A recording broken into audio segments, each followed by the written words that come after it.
বৈষম্য বিরোধী আন্দোলনে অবসান ঘটেছে শেখ হাসিনার স্বৈরাচারী শাসনামলের। ৫ আগস্ট পদত্যাগ করে জনরোষে পালিয়ে আশ্রয় নিয়েছেন ভারতে। এরপর দলটির বেশ কিছু নেতা গ্রেপ্তার হয়েছেন। তাদের বিরুদ্ধে জুলাই অভ্যুত্থানে ছাত্র জনতাকে হত্যা, দুর্নীতিসহ বেশ কিছু মামলা চলমান রয়েছে। তবে বেশিরভাগ নেতাকর্মীরাই দেশ ছেড়ে পালিয়েছেন ভারত, যুক্তরাজ্য সহ বিভিন্ন দেশে।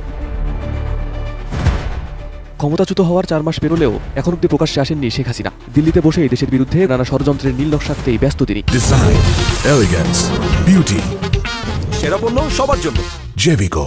গোপনে দলীয় নেতাদের দিচ্ছেন বিভিন্ন নির্দেশনা। এবার তেমনই একটি গোপন সমাবেশের তথ্য সামনে এসেছে, যেখানে ভার্চুয়ালি অংশ নিয়েছিলেন আওয়ামী লীগ সভাপতি। সেই সমাবেশে উপস্থিত ছিলেন আওয়ামী লীগের বেশ কয়েকজন সাবেক পলাতক এমপি মন্ত্রী। এরা কি আবার ভবিষ্যতে কোনদিন বলে বসবে তুমি আমার বাবারা রিজাইন করো, যেমন শিক্ষকদের রিজাইন করেছে? কোনদিন বাকি বলবে তুমি আর আমার মা না, তুমি এখন রিজাইন করো, মাতৃত্ব থেকে রিজাইন করো, পিতৃত্ব থেকে রিজাইন করো, সেটাই হয়তো বলে বসবে।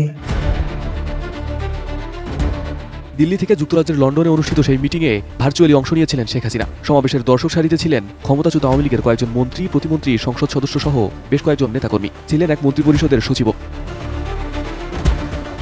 সমাবেশের দর্শক সারিতে যাদের বসে থাকতে দেখা গেছে, তাদের মধ্যে আছেন সাবেক সংসদ সদস্য ও প্রাণী সম্পদ মন্ত্রী ও ফরিদপুর ১ আসনের সাবেক সংসদ সদস্য আব্দুর রহমান, সাবেক প্রবাসী কল্যাণ ও বৈদেশিক কর্মসংস্থান প্রতিমন্ত্রী, সিলেট ২ আসনের সাবেক সংসদ সদস্য শফিকুর রহমান চৌধুরী, সিলেট ৩ আসনের সাবেক সংসদ সদস্য হাবিবুর রহমান এবং সাবেক মন্ত্রী পরিষদ সচিব কবির বিন আনোয়ার। রবিবার পূর্ব লন্ডনের ইমপ্রেশন ভেন্যু হলে আয়োজিত ওই সমাবেশে প্রথমবারের মতো প্রকাশ্যে দেখা যায় তাদের।